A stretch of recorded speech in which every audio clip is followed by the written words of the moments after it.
This is Luke Simons doing another rant on the road.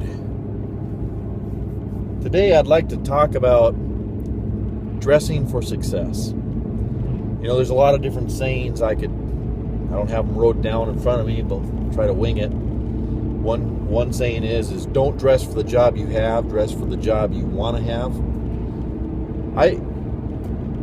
It's pretty self-explanatory, but the problem is a lot of these things that we call common sense are not common sense. They're actually common knowledge. And the problem with common sense, of course, is it's not so common. If it was common, we wouldn't have to talk about it. Dressing for success. Now, what does it mean? What is it? You go to Walmart, you go wherever nowadays, and you got people running around in their pajamas, and it's just like, for real, you know, how do you have any kind of respect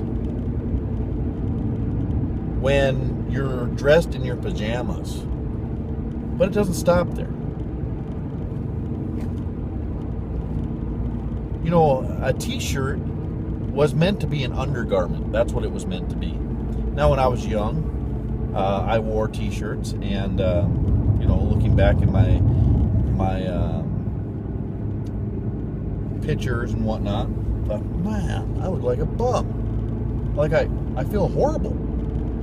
But I lived up to what I dressed like, and that is so true. You will live up, and you will attract flies.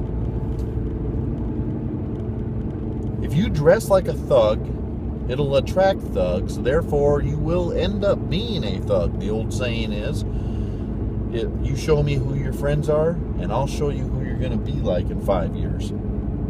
Pretty self-explanatory, really. I mean, that's just really how it works. You just start dressing up, and the thugs, you'll notice, won't really hang around you a whole lot. You start... I missed my turn. Put her in four-wheel drive too, man. We're talking North Dakota Badlands here, man. But where was I at? The thugs will start to leave you alone, and good people will naturally start to hang around you. You know, people say, "Oh, you're not supposed to be judgmental." Well, okay. If I can find a non-judgmental person, then we'll say that's how it's supposed to be. For example, you see a man dressed in all black with a little piece of white right here. What is it? Well, of course, everyone knows what he is. He's a priest. See a man dressed in black leather, bandana around his head. He's wearing chaps. What is he? Well, he's a biker, obviously. See a man in a Western type hat, button-up shirt, scarf on, boots. What do you think? Well, obviously you think, oh, Cowboy Woody, and so on and so forth. I mean, it goes on and on and on. So don't tell me you're not supposed to be judgmental. That's just common sense. We judge by what we see.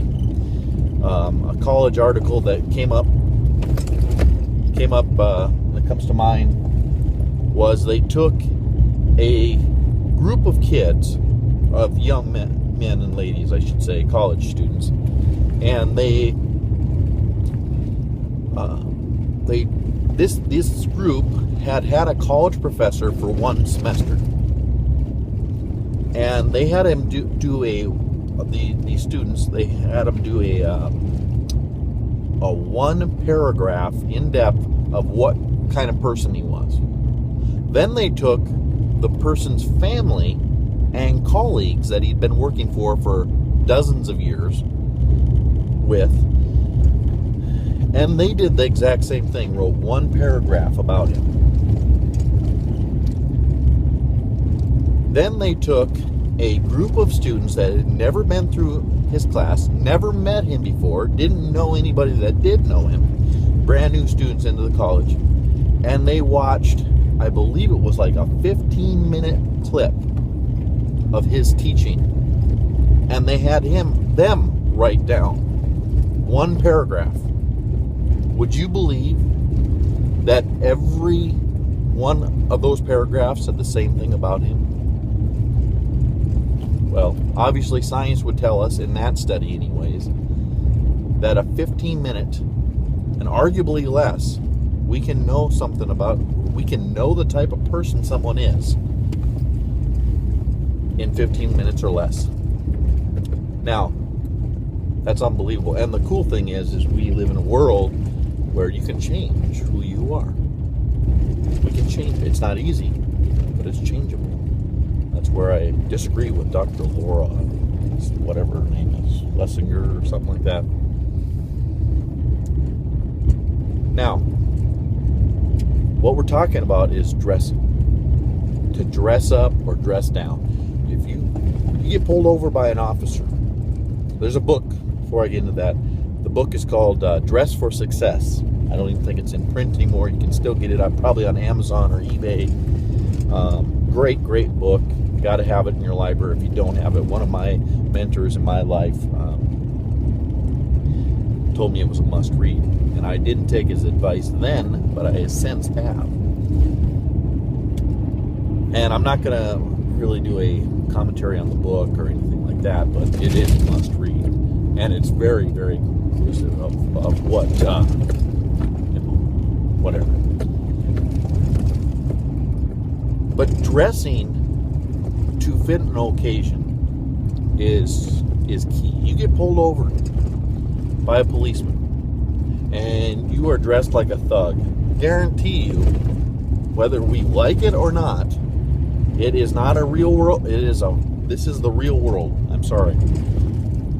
If I'm sitting there and going like this and I'm dressed in a gangster wannabe t-shirt, or even just a regular t-shirt for that matter, or just a nice polo, will he treat me differently? But of course he'll treat you differently. You don't have to even think twice about that. Well, this book, Dress for Success, this man went just dressed casual, t-shirt, whatever, to the subway systems and asked a bunch of people the same thing. I forgot my wallet in the office. The office is locked up.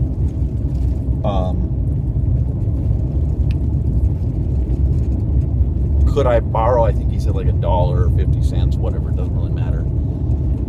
And I think that day he made like $40, something like that. And that's what he did.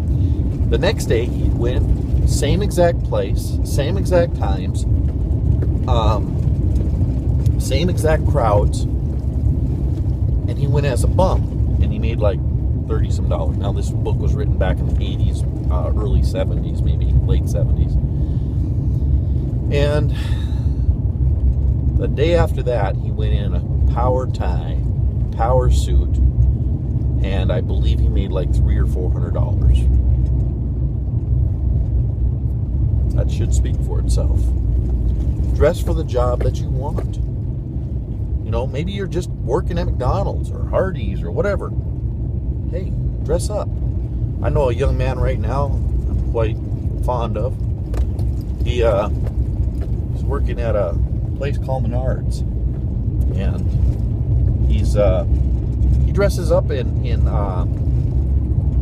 dress shirts and slacks. The kid looks sharp. I mean, not kid, he's a young man. Looks sharp. To date, and I think he's worked there, 2 months, 3 months? He's got, I think he got a raise. He got put on as full-time, and he got put on as a, they're looking at him, I think, as management right now. Just because of the way he dresses. Of course, he's there early and stuff, too, but he's not much different than the other people that he works with. These are things to think about. How do your children look? How does your wife look? You know, dress for the occasion. If you're going to a nice restaurant, throw some nice clothes on. It works. It's a good witnessing technique as well. You don't want to look like you just crawled out from under a rock. Comb your hair. My goodness. I can't believe men just walk around with their hair a little, like, it's like, whatever.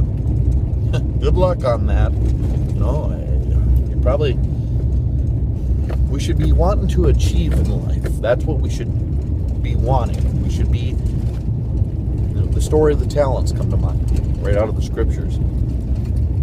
Hey, Lord gave you a talent. Use it. Dress for the occasion. One thing I've been seeing a lot lately is, people dressing down for church. Not just Wednesday nights or Sundays even now. What happens occasionally in one generation, Thomas Jefferson said, will become the norm of the next. And that is something that should scare the socks off us. I heard an old Pentecostal preacher one time say, he said, casual dress makes for casual church. I used to come to church, barely make it for church. I was a roofer back in them days. Man, I'd come in there and my jeans had holes in them and shirt. Of course, they were button-up shirts, but they were, 3 sheets of the wind. I mean, they didn't look very good. And this lady, I won't call her old, but I'll just say her name, Sister Russell.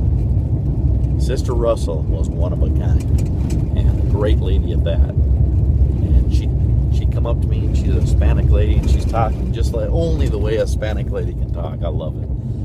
She goes, "What's this?" She goes, "You dress up like that?" She goes, here you are, the pastor's son. You're setting a bad example for everybody. All these new converts don't know anything about church. They're coming to church and they see you dress like that. They're going to all start dressing like that too. What could I say? I said, "Well, Sister Russell, I just got here. I'm just glad I made it to church." She goes, "What, your wife can't pack you something? Go change in the bathroom." Well, first of all, the Bible says don't rebuke an elder. I didn't like it necessarily then. But I started dressing up. My wife would bring me clothes, some deodorant, brush my teeth, even shave downstairs in the basement of the church. Come up, and sometimes church had already been started. I'd go sit up by my wife and family. Sister Russell, she's just a great lady. But now that turned into my conviction.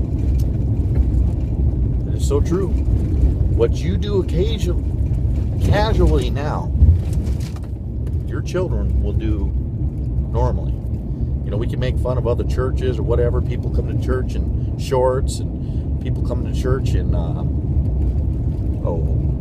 sandals. Well, what you're doing right now, coming to church in work boots or whatever, is no different. It's absolutely no different whatsoever. In my humble opinion. Hey, if you like these tips, please click the thumbs up button, subscribe to the channel. I am pretty controversial, I know, but it works. If you have a bad job, start dressing nice. And what'll happen is someone like my dad, a successful businessman, or someone, there's several of them, will see you working hard, see you dressing up, good manners, look at them in the eyes, give them a handshake, smile like old Americans instead of number 48. Come on, man, they're not cows. Treat people with respect. It still works. Well, you've been working at Walmart, saying, "Man, I'm only making around here, 20 some bucks an hour."